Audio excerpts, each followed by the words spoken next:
E vamos ao relato então. O relato de hoje é este daqui, O Coletor de Almas. Meu Deus, é um relato longo, tá? É longo. Curitiba, 18 de outubro de 2018.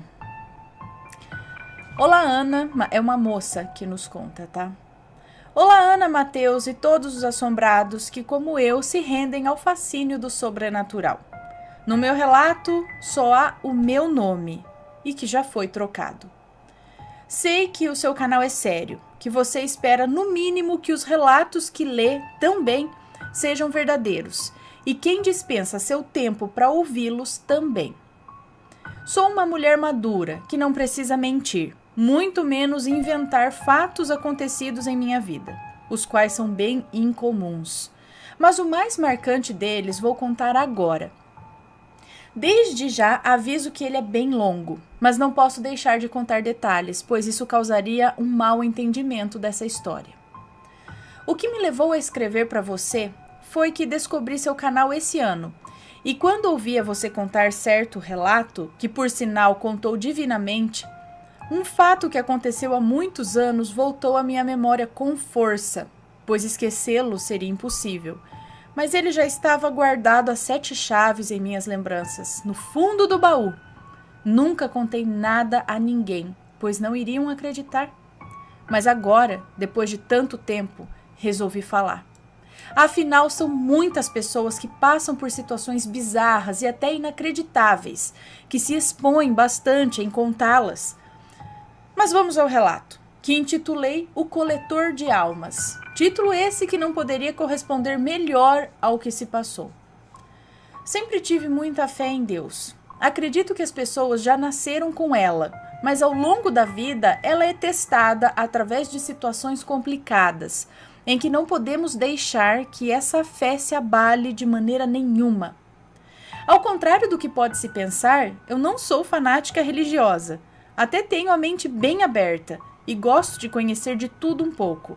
Eu sou muito curiosa. Coisa que vocês vão comprovar enquanto ouvem a minha história. Tudo começou em 1979, em Curitiba, onde moro até hoje. Nessa época eu tinha 16 anos e trabalhava em uma loja no centro da cidade. Certa noite tive um sonho estranho, pois nele estavam 2 pessoas que eu não conhecia, mas mesmo assim parecia muito envolvida com as mesmas. Era um homem alto, magro, moreno, charmoso, bonito, elegante, com um ar debochado. Havia também uma mulher com características semelhantes, mas com um ar mais sério, semblante mais ameno. No sonho ele me dizia: "Você não pode escapar do seu destino, e eu me encarreguei para que isso não aconteça." A mulher, por sua vez, disse o seguinte: "Você não pode determinar esse destino de acordo com a sua vontade. Estarei sempre com ela e não vou permitir." Acordei pensando de como foi estranho esse sonho. Mas enfim, a maioria dos sonhos são surreais mesmo. Levantei, me arrumei e fui trabalhar. Sempre almoçava em um pequeno restaurante próximo à loja em que eu trabalhava, e é natural que se fique olhando quem entra e quem sai. E qual não foi o choque quando vi entrar o mesmo homem com que eu havia sonhado? Ele passou rapidamente os olhos pelo salão como se estivesse procurando alguém, não achou e foi embora. E eu fiquei pensando, teria tido eu um sonho premonitório que queria me avisar de alguma coisa? Voltei à loja e fiquei pensando nisso o dia todo. Fui para casa e, como estava muito cansada, procurei não pensar no acontecido. No dia seguinte, quando cheguei no restaurante para almoçar, para minha surpresa, o tal homem almoçando com uma moça que eu conhecia de vista, pois ela trabalhava por ali. Motivada pela minha eterna curiosidade, comecei a observá-los, o que não foi uma sábia decisão. Ele tirou uma pequena caixa do bolso do casaco e ofereceu a ela, como quem dá um presente. Ela abriu a caixa e tirou dela um anel dourado, com uma pedra negra ovalada em seu centro. Pela delicadeza dos detalhes do anel, via-se que se tratava de uma joia. A reação da moça foi de surpresa, seguida por um gesto de recusa, como se não houvesse motivo para ser presenteada. Ele, por sua vez, não aceitou o anel de volta, levantou-se e foi embora. A moça ficou mais um pouco por ali, pensativa, mas colocou o anel no dedo, pegou sua bolsa e também se foi. Calculei que ele fosse um grande sedutor, do tipo que não aceita rejeição. No dia seguinte, sentei à mesma mesa. Sim, porque eu sempre fui cheia de pequenas manias, né? E sentar no mesmo lugar era uma delas. Havia um jornal lá, que provavelmente alguém com pressa teria esquecido. Estava com a página de desaparecidos aberta, e um calafrio me percorreu a espinha. A foto da moça do anel estava lá. Eu perdi a fome e pedi só um café. 1000 pensamentos me vieram à cabeça, e como não acredito em coincidências, concluí que com certeza aquele homem era responsável pelo desaparecimento dela. Mas o que fazer? Ir a uma delegacia baseada em suspeitas? Em um testemunho de que vi a vítima ganhar um anel? Não iria adiantar de nada. Resolvi procurar esquecer de tudo isso. Afinal, ele já devia ter fugido. E eu não o veria nunca mais. Puro engano. Passou-se uma semana sem nada acontecer. Ninguém aparecer. Fui almoçar e me assustei quando entrei no restaurante e vi, sentados, almoçando, o tal homem com outra moça que também trabalhava por ali. Ele estava calmo, tranquilo, como se nada pudesse acontecer com ele, inatingível, acima de qualquer suspeita, livre para encontrar outro alvo. A frieza era tanta que concluí se tratar de um psicopata que premeditava tudo em sua mente doentia. De repente, ele tira novamente do bolso uma caixa. Oferece à moça como um presente, ela abre, é um anel, o mesmo anel. A surpresa, a recusa, ele vai embora, ela coloca o anel no dedo e faz o mesmo. Na hora eu achei que fosse o mesmo anel, porque ele não ia possuir um para cada vítima, né? De fato era o mesmo, mas com outra função, não a de ser um simples presente. Isso veremos mais adiante. Deixa eu só ver se está tudo certinho aqui, tá gravando bem. Tem música e beleza. Continuando. Nem é preciso dizer que agora aquilo ocupava os meus pensamentos. No dia seguinte, resolvi personificar uma verdadeira detetive. Outra infeliz decisão. Tendo a certeza que tudo fosse se repetir, passei em uma banca, comprei o jornal que tinha a coluna de desaparecidos. Fui almoçar. Só abri o jornal depois de sentada, como se soubesse do que iria ver quando abrisse a tal página. Infelizmente, lá estava a foto da segunda vítima, sendo que havia uma observação dizendo que a primeira não havia sido encontrada. Cheguei a passar mal, suar frio. Eu estava diante de mim, com certeza, um caso de assassinatos em série, como nos filmes de suspense. Eu definitivamente estava procurando chifres em cabeça de cavalo. Se passou mais uma semana em que nada aconteceu. Teria ele agora realmente fugido? E eu finalmente, não sabendo de mais nada, esqueceria de tudo? Mais um engano. Nesse momento, ele se senta do meu lado, sem pedir licença, e diz: "Olá, Elisa. Como anda a sua investigação? Se intrometendo em assuntos que não conhece? Isso pode ser muito perigoso, pois você está lidando aqui com forças poderosas, não com um simples psicopata, como achou." Como ele sabia o que se passava na minha mente? Eu não consegui dizer uma só palavra, nem mover um músculo sequer. E ele continuou falando. Você conseguiu realmente me irritar, mas ao mesmo tempo admirar as suas atitudes de curiosidade, teimosia e atrevimento. Eu quero lhe fazer uma proposta.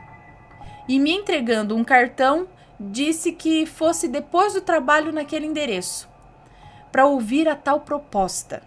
E complementou: não tenha medo, não vou te presentear com um anel. E com um sorriso de gelar a alma, ele tocou em minha mão e disse: tenho certeza que você irá. Porque eu quero e porque o seu espírito de aventura vai te levar a isso. No entanto, tenha a absoluta convicção que eu levo meus assuntos muito a sério e tudo que me proponho a ter, eu tenho, tirando do meu caminho qualquer um que se oponha a isso. Espero por você nesse endereço, não se atrase, pois meu tempo é precioso. E aí ele levantou e saiu com uma arrogância irritante. Fiquei pensando, quem seria aquele homem envolto em tanto mistério? Tão certo de que conseguia tudo o que quer? De repente, alguém se senta do meu lado e diz: você vai saber de tudo em breve. É preciso interromper esse ciclo de atrocidades o quanto antes. E quando olhei para a dona daquela voz, vi que se tratava da mulher que estava no meu sonho. Era muita loucura para um dia só, gente. E ela continuou dizendo: vá ouvir a proposta dele, não tenha medo, estarei sempre com você. E como já estava ficando acostumada... E como eu já estava ficando acostumada com as pessoas me deixando no vácuo, eu fiquei olhando ela se levantar e ir embora. E eu me senti tão sozinha naquele momento, invadida por uma tristeza enorme, como se fosse largada a minha própria sorte. Mas tendo consciência de que procurei por aquilo, sendo curiosa e atrevida, como ele havia dito. Voltei ao trabalho e na saída, mesmo tomada de um pavor imenso, me dirigi ao endereço no qual estava sendo esperada. Sabia onde era, também nas proximidades de onde eu trabalhava. Cheguei no endereço, peguei o elevador e desci no 6º andar. Desci ou subi? Encontrei o número da sala e apertei a campainha. A porta se abriu, entrei e a mesma fechou-se atrás de mim. Mas nos últimos dias tantas coisas estranhas aconteceram que nem dei importância para isso. Na sala só havia uma mesa, 2 cadeiras. Uma para o Senhor Mistério e outra para mim. Sentei-me e então ele começou a falar sem rodeios. Elisa, sou um coletor de almas. Só posso colher almas de corpos sem vida, o que é óbvio. Escolho minhas almas de acordo com o estado de espírito das pessoas. Estas devem ser de pouca fé, tristes, depressivas e que já desistiram de lutar. Enfim, fragilizadas, com o corpo totalmente aberto. Não as presenteio realmente, as marco, dando-lhes um anel. No que você acertou, achando que era o mesmo.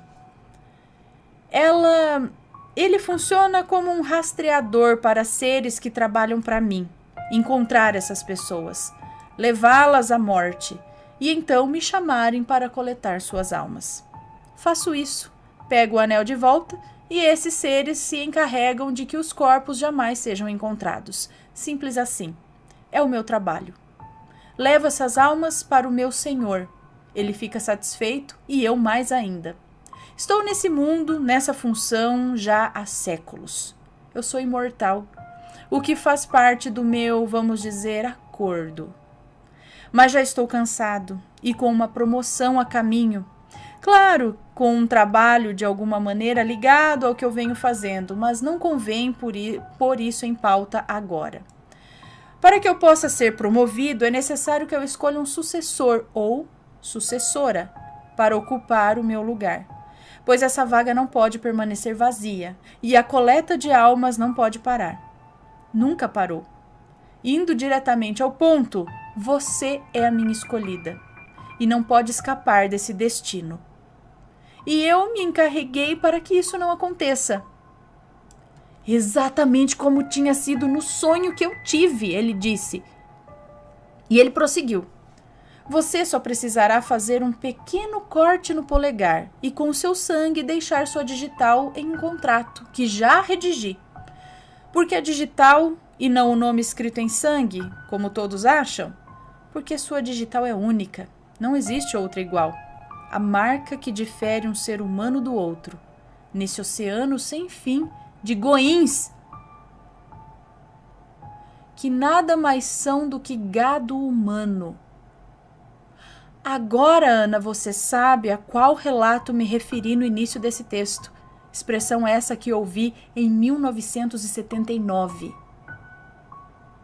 Ai, agora eu fiquei com medo.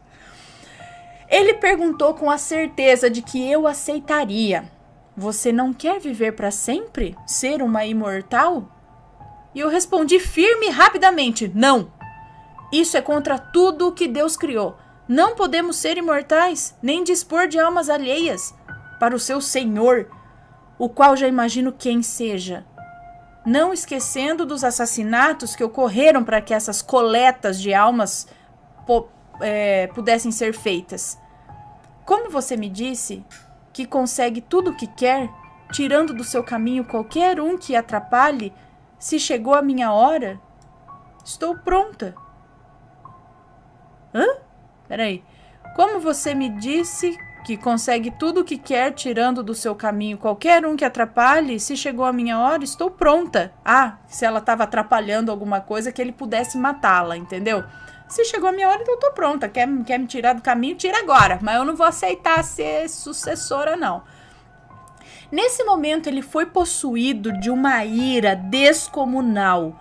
O ar de frieza, deboche, deram lugar a um semblante sinistro e diabólico, me dando a impressão de ver faces deformadas no seu rosto, que se alternavam em flashes muito rápidos. Já tendo a certeza que eu ia morrer, fechei meus olhos e esperei pelo que ia acontecer. Uma mão tocou em meu ombro e eu me virei e vi aquela mulher que tinha me aconselhado no restaurante. Tinha me aconselhado a ouvir a tal proposta. Como no meu sonho, ela disse: você não pode determinar o destino dela de acordo com a sua vontade. Eu não vou permitir. Estou aqui para assegurar que isso não aconteça.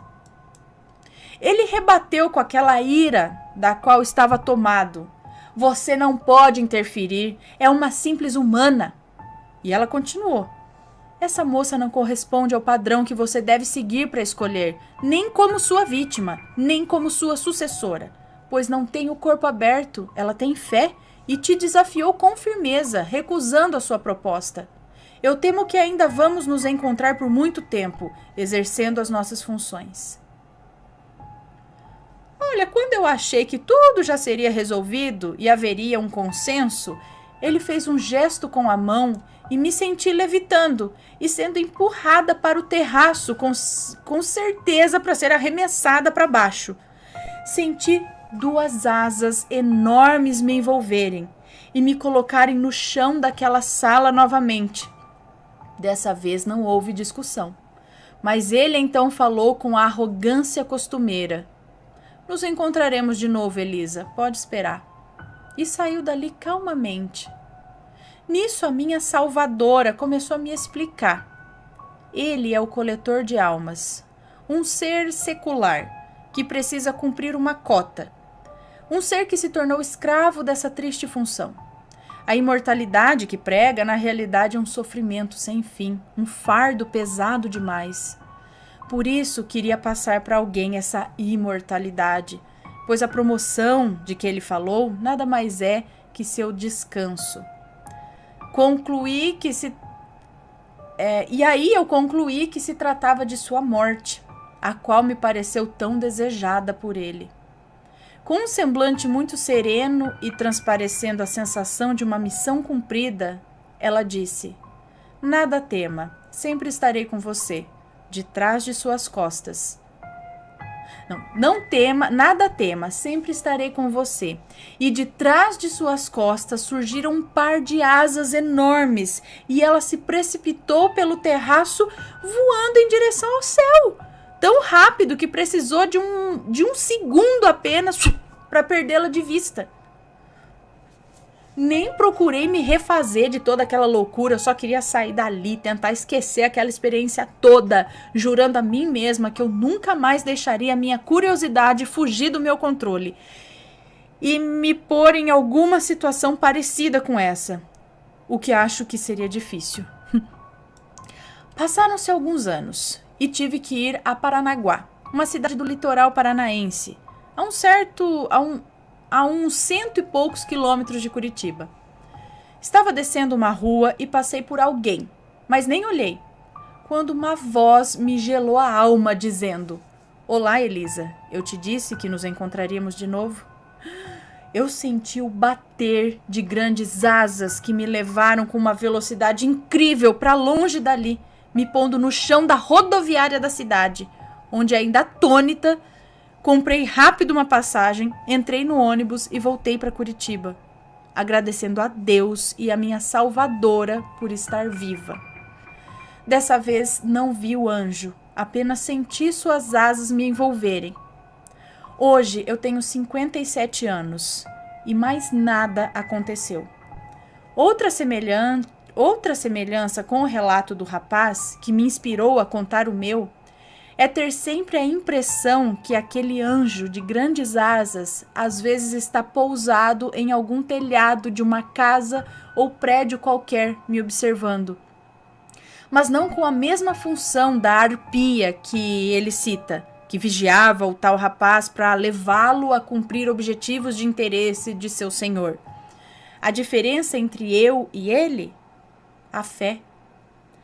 E uma escolha inversa à dele, que agora ele sente na pele que não valeu a pena.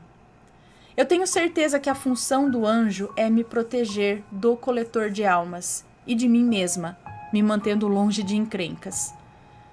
Ana, uma coisa é certa: a luta entre o bem e o mal é travada todos os dias nesse mundo e, graças a Deus, não a vemos. Participei de uma batalha e quase perdi o juízo. Se me permitem um conselho, mantenham o seu corpo fechado para a depressão, para a tristeza, o desistir de lutar, pois o coletor de almas está à espreita, tentando encontrar pessoas fragilizadas para marcá-las e depois coletá-las e levá-las ao seu Senhor. Mantenham-se fortes, pois seres a serviço do coletor procuram influenciar as pessoas fracas, levando-as à morte. Ana, agradeço muito por ter tido a paciência de ler o meu relato, extremamente longo, como só você sabe fazer. Agradeço a todos os assombrados pela paciência de ouvi-lo, como também só vocês sabem fazê-lo. Espero que ele tenha transmitido algo de bom e ensinado alguma coisa, pois aprendemos todos os dias coisas novas, vindas de graça, às quais devemos prestar atenção. Que Deus abençoe a todos, muito obrigada e até! Um beijo pra você, muito obrigada pelo relato. Gente, Goim, gado humano. Foi o que ele disse, ó, porque sua digital é única, não existe outra, a marca que difere um ser humano do outro neste oceano sem fim de goins, que nada mais são do que gado humano. Medo. Medo nada. Sei lá. Né? Muita coisa acontece, gente, vocês não têm noção. Bom, espero que tenham gostado do relato. Se alguém tem alguma história parecida, alguma coisa que né, manda pra gente. Um beijo pra todos vocês. Fiquem ligados que logo mais tem mais relatos, tá? Fui!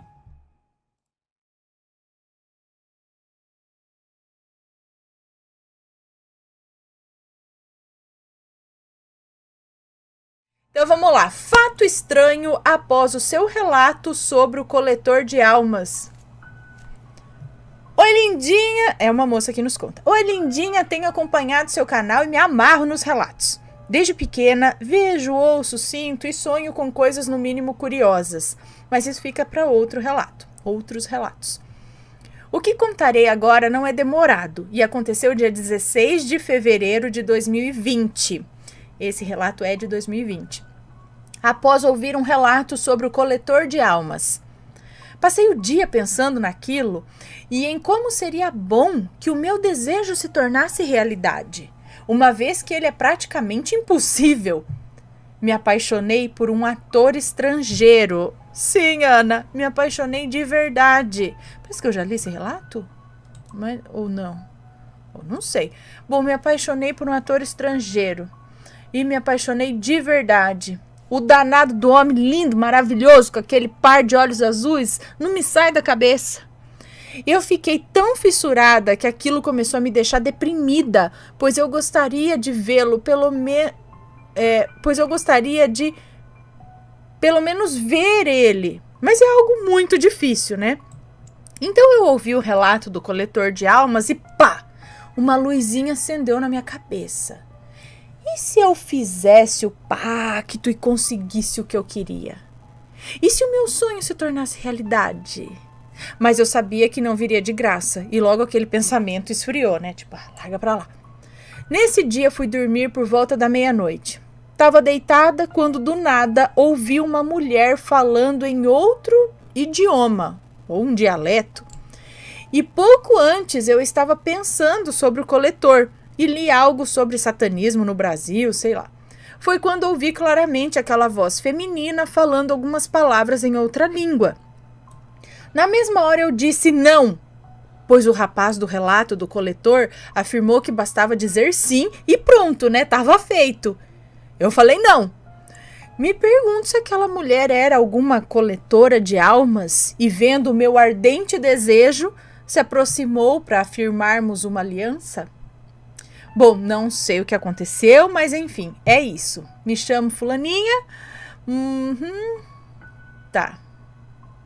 Ok. Não sei, eu acho que eu já contei esse relato, mas não estava assinalado aqui que eu contei. Mas, gente, olha só. Aí é difícil, né, gente?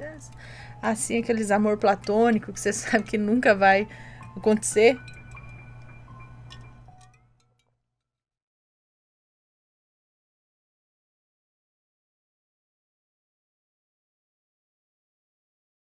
E vamos ao relato de hoje, que é este daqui.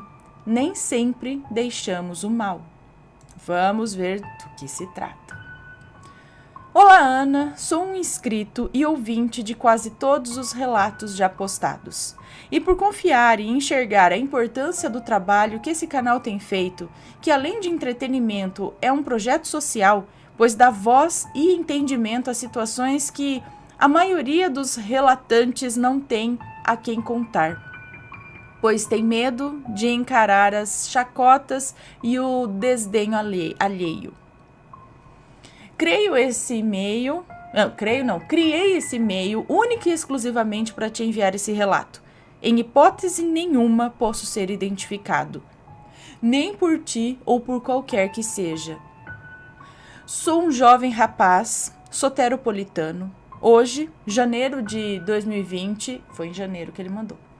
Possuo 26 anos e moro em São Paulo. Vivo uma vida de luxo, mas nem sempre foi assim.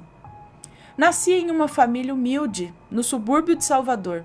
Sempre foi uma vida difícil, cercada de privações. Sempre via meus amigos com brinquedos novos, bicicletas, roupas e merendas diárias. Enquanto eu morava com os meus avós, mal via os meus pais, recebia roupas anualmente, meus brinquedos eram improvisados e eu nem sabia o que era ter merenda. Mas mesmo tendo que engolir a seco, sempre soube sobreviver com isso. Finalmente, aos 14 anos, comecei a estagiar em uma academia de musculação no centro da cidade. Criei várias expectativas de que finalmente poderia sair de casa, comprar minhas coisas e tal. Mas, como se é de imaginar, não foi bem assim. Tive que começar a ajudar em casa. Recebia R$ 250 por mês.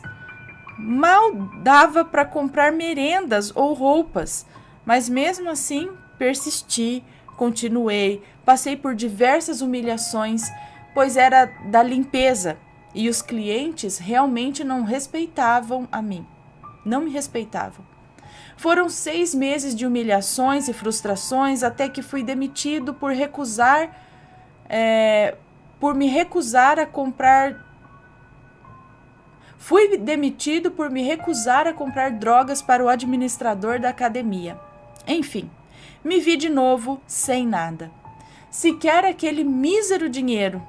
Mas persisti, continuei a correr atrás e consegui, ainda com 14 anos, um trabalho na casa de uma família bem abastada de um dos clientes da academia.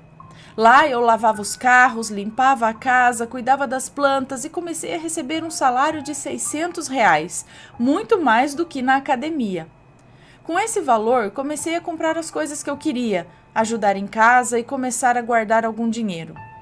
No decorrer dos meses, comecei a notar uma coisa estranha na casa.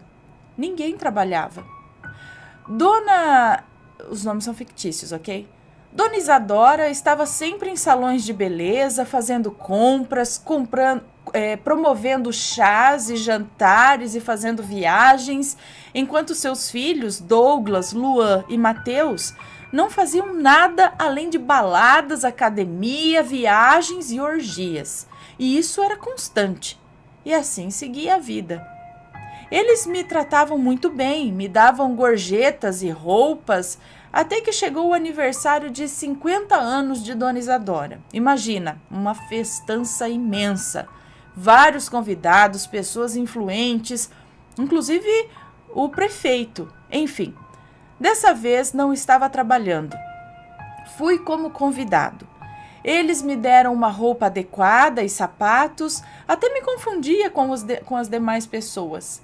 Comi, bebi bastante e, como era de se esperar de um adolescente, fiz bobagem, né? Passei mal, paguei um vexame e fui acudido pelo Mateus, o filho mais novo. Ele me deu banho e me pôs para dormir. Depois daquele dia, as coisas mudaram de uma forma absurda. Dona Isadora foi até a minha casa, solicitou aos meus avós que eu fosse morar com eles, que bancariam a minha educação e que eu seria alguém. Minha avó resistiu muito, mas Dona Isadora a convenceu. Meu avô praticamente me empurrou. Enfim, fui morar com eles. Era período de férias escolares, então me matricularam em uma escola particular bem renomada, onde o nível de ensino era mais elevado do que eu jamais havia tido na escola pública, onde sempre estudei. Mas tive dificuldade, mas consegui. Não trabalhava mais para eles, eu era agora como um filho. Me apresentavam para as pessoas que eu ainda não conhecia como um sobrinho distante que veio morar com eles. Dona Isadora logo começou a me ensinar bons modos, etiquetas e me dá uma mesada gorda agora. E passou a me dar uma mesada gorda. 2 anos se passaram e a escola terminou. Me formei, ganhei uma viagem para Jericoacoara, um lugar lindo, um sonho. Nunca havia visto um lugar tão perfeito. Voltei para casa e encontrei Dona Isadora, totalmente diferente. Um pouco mais fechada, mais dura. E disse que eu precisava pagar por tudo que eles fizeram nos últimos 2 anos. Ana, eu não entendi nada. Eu fiquei com medo de ser um escravo. Eu havia visto um documentário sobre pessoas que viajavam para outros países e eram obrigados a se prostituir e fazer trabalhos escravos, e eu fiquei com medo de ser um escravo, mas enfim, não era nada disso. Dona Isadora não estava dura, ela só não queria fazer comigo o que tinha que ser feito. Ela me levou em um prédio antigo da cidade, onde havia várias de suas amigas e amigos dos chás e jantares. O próprio prefeito e alguns empresários influentes. Não entendi nada, mas eu já estava lá, então. Foram diretos, não mediram palavras. Me disseram o seguinte: você comeu e bebeu do bom e do melhor e teve uma boa educação. Hoje você precisa pagar por tudo que teve. Não queremos sacrifícios ou dinheiro. Só precisamos que cumpra a tarefa que lhe é dada só precisamos que cumpra a tarefa que lhe é dada e a sua devoção. Ana, eu não tinha o que fazer senão dizer ok, sim. Acha mesmo que eu voltaria a morar com os meus avós? Na mesma hora eu disse sim. Faço o que for. Assino aonde? Riram bastante até e disseram: fique tranquilo, meu jovem. Basta bebermos e aproveitarmos. Nesse dia, perdi minha virgindade. Comecei com uma mulher linda, parecia uma artista de cinema. Estava na flor da idade, numa festa onde eu era a estrela. farriei, bebi, participei de uma orgia. Ana, pensei que a minha vida dali pra frente fosse ser aquilo, assim como as dos filhos da dona Isadora. E eu estava certo. Participei de diversas festas como essa. Até com a dona Isadora eu me deitei. Na verdade, começamos a nos deitar nas noites em casa, escondido dos seus filhos. Começamos uma relação escondida. Minha vida estava uma maravilha. Um menino esguio e feio, me tornei um jovem bonito, com um corpo de dar inveja. Realmente eu era um garotão de parar o trânsito, modéstia à parte, e ainda sou. Dona Isadora me permitia ter outras garotas e eu estava vivendo um sonho, até receber uma carta. Não tinha remetente, apenas dizia o seguinte: hora da sua primeira tarefa. Vá ao aeroporto e pegue um voo para... Vá ao aeroporto e pegue um voo para tal cidade, para tal lugar. Se identifique no guichê da companhia aérea X. Ué, fui, me identifiquei e mesmo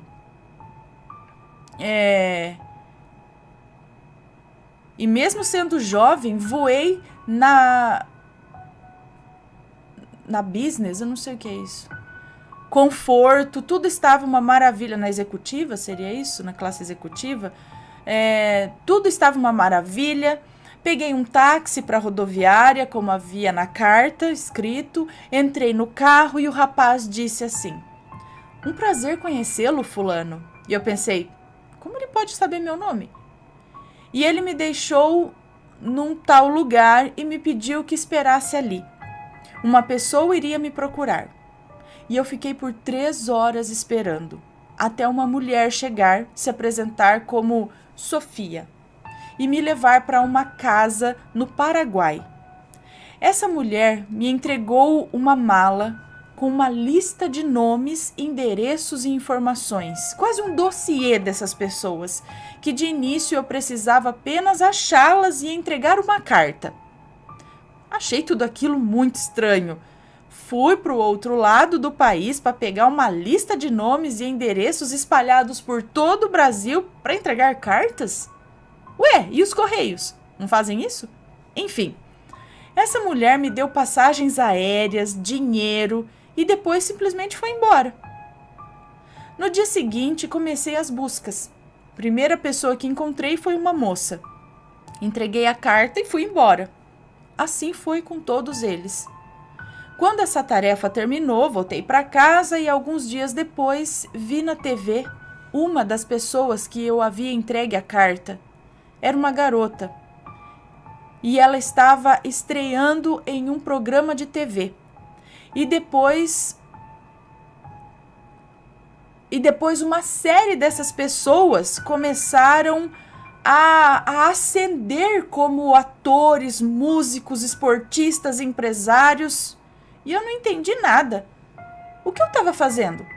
Foi coincidência? Jamais. Essa vida de luxo que tenho, essas pessoas ascendendo assim, tem algo errado ou certo demais nisso aí.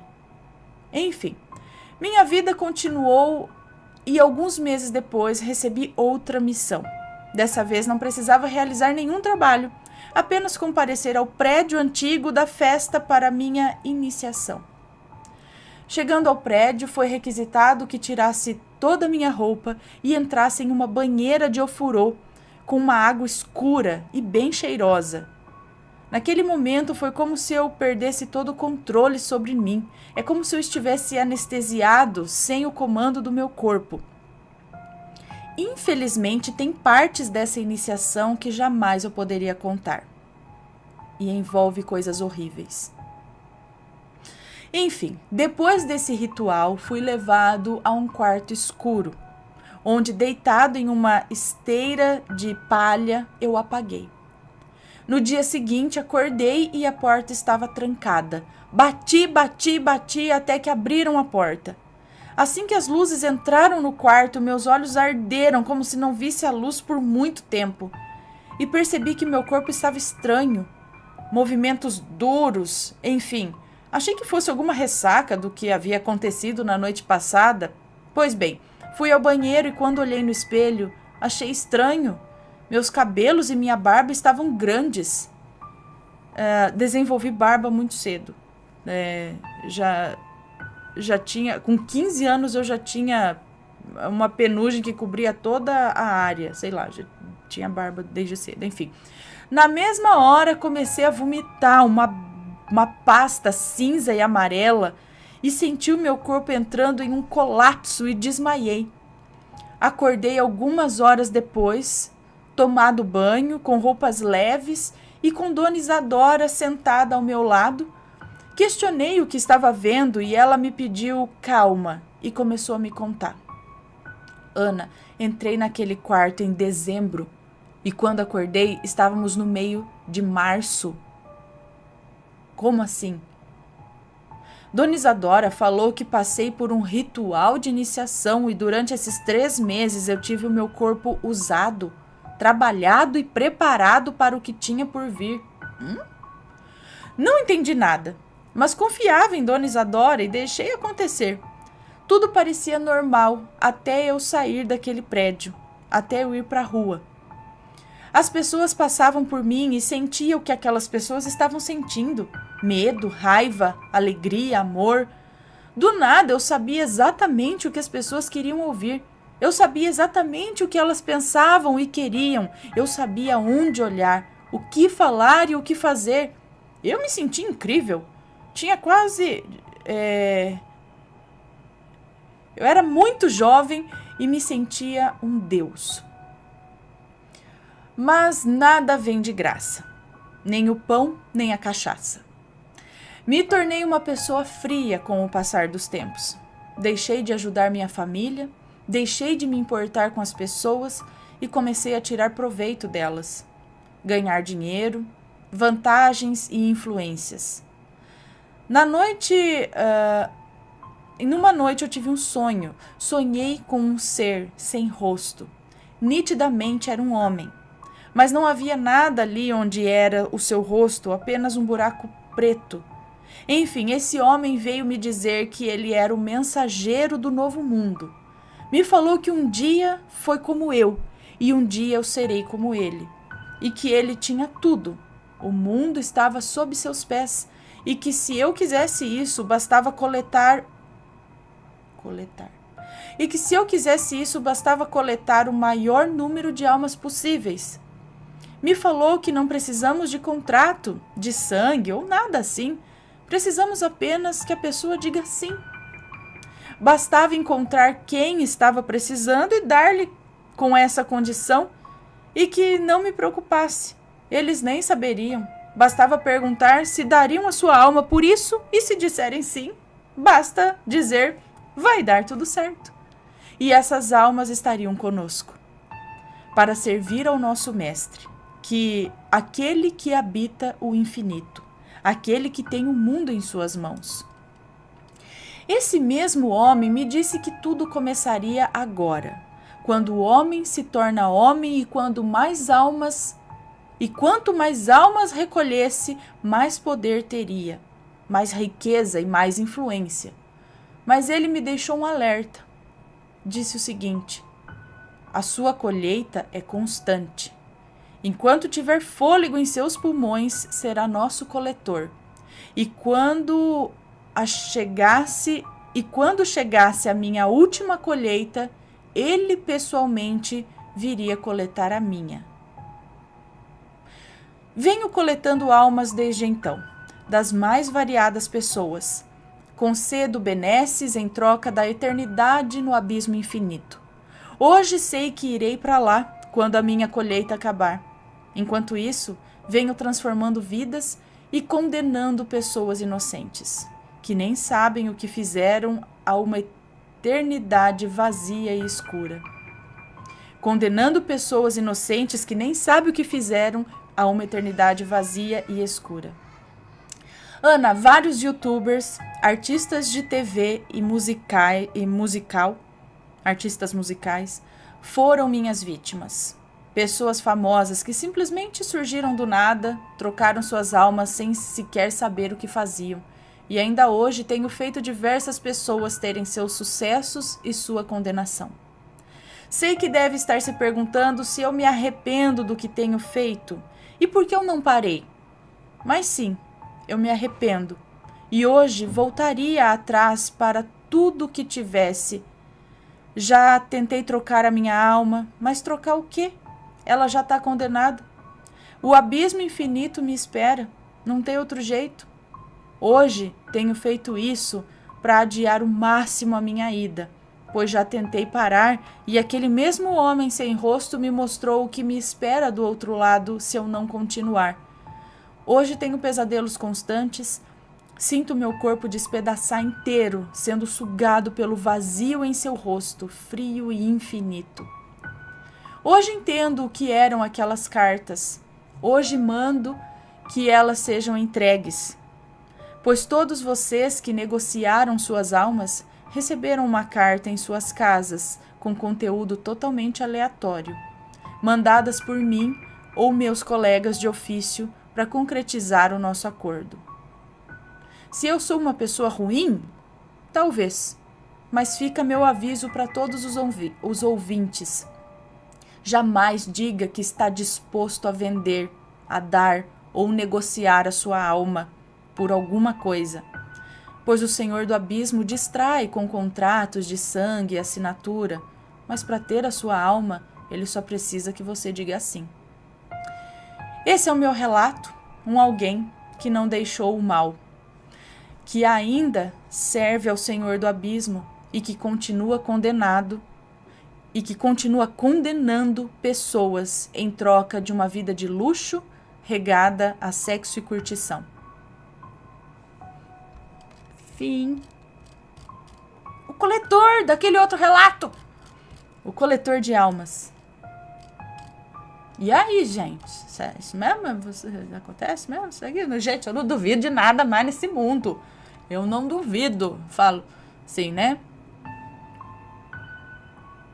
Vai saber, né? Vai saber. Como que eu posso dizer se tem, se não tem, se é, se não é? Não duvido não, viu, gente? Não duvido não. Tem medo. Tem uns relatos aí. Tem as coisas que eu falo. Cuidado, né, gente? Nossa alma é muito preciosa, gente. É melhor viver na integridade,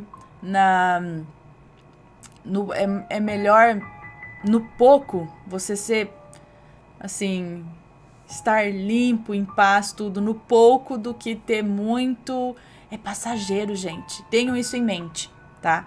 Isso daqui que a gente tá vivendo agora, segundo muitos dizem e algumas crenças e tudo mais, isso é só uma passagem, que a gente sempre vem aqui fazer uma passaginha, sabe? Mas o que importa mesmo é o que tá do lado de lá. Então não vamos estragar, cagar com tudo, né? O que importa é pro lado de lá. Enfim. E Jesus dizia que o reino dele não é aqui, não. Ele foi mandado para cá, para esse mundo, né, para ajudar a gente, tudo mais, mas não é daqui, não. É lá. Então, o daqui pode ser esse daí, né? Quem é não sei como que ele é dito, príncipe do mundo, ou sei lá, como ele disse, o governante aí da... Enfim, e é isso aí, pessoal. Espero que tenham gostado. Deixem suas opiniões, por favor, sempre com respeito, ok?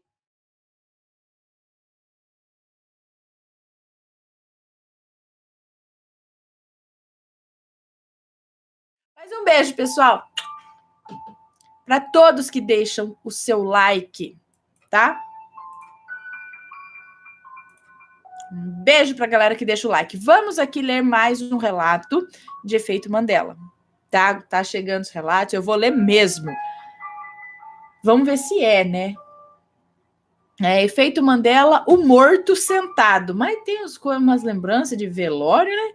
Vamos lá, até vou pesquisar aqui com a família se todos os velórios que eu lembro eu realmente fui, vá saber, né? Bom, olá, Ana. Senti um alívio quando ouvi você explicar sobre o efeito Mandela e descobrir que eu não estou sozinha nessa de lembrar de coisas que ninguém mais se lembra. Aqui vai o meu relato. O morto sentado. Essa é uma lembrança muito nítida que eu tenho da minha infância.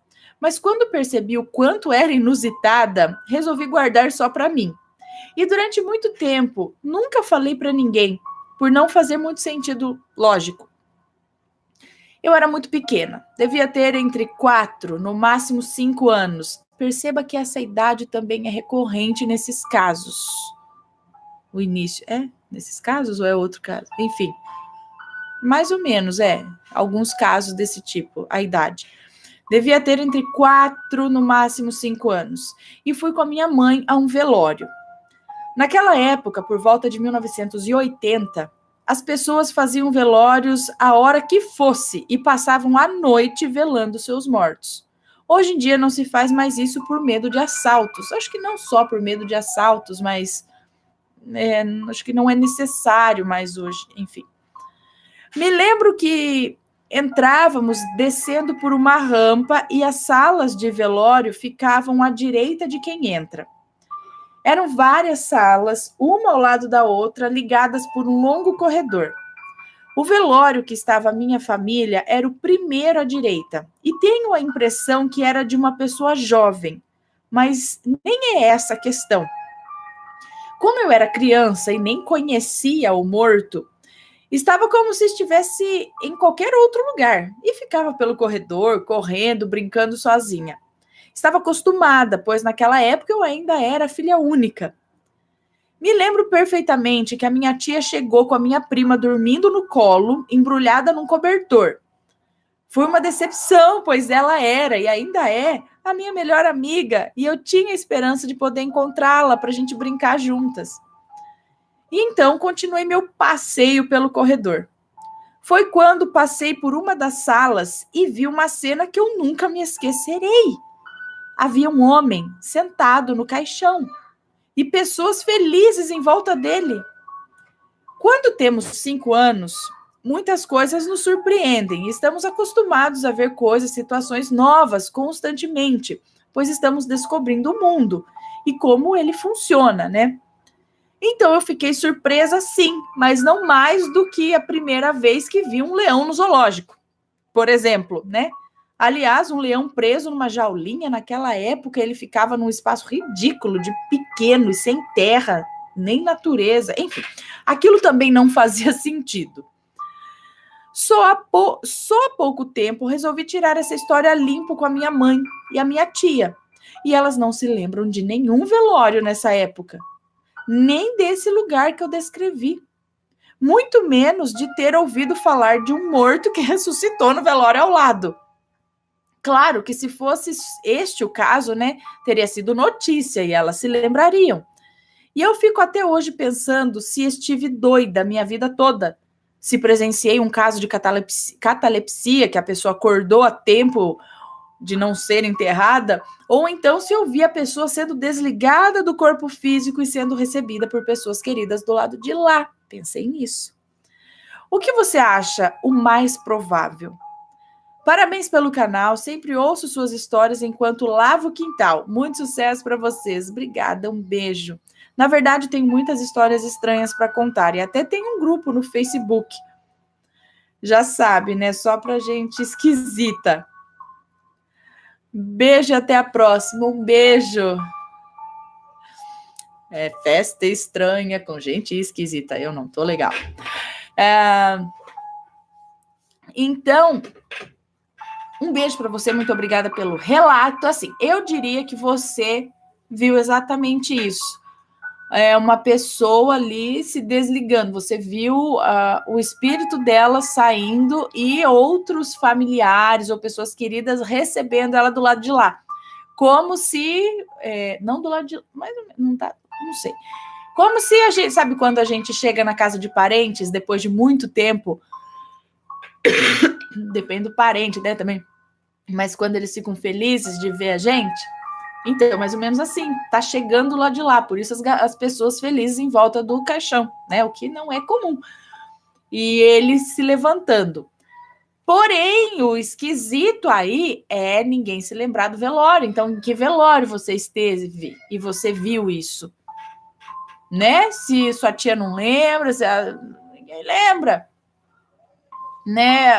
Onde foi isso? Será que você esteve? Mas sua mãe estava, a sua tia também, porque você poderia estar nesse velório no astral. Sei lá, se for no velório de alguém, numa viagem astral. Mas estava sua mãe, estava... Era a sua família que estava ali. Seria de outra dimensão? E, gente, eu não sei o que são essas coisas. Ou realmente memórias falsas que não existiu? Loucura, eu não sei. Mistério, mistério. Anotado. Anotado não, eu anotei que eu contei, né?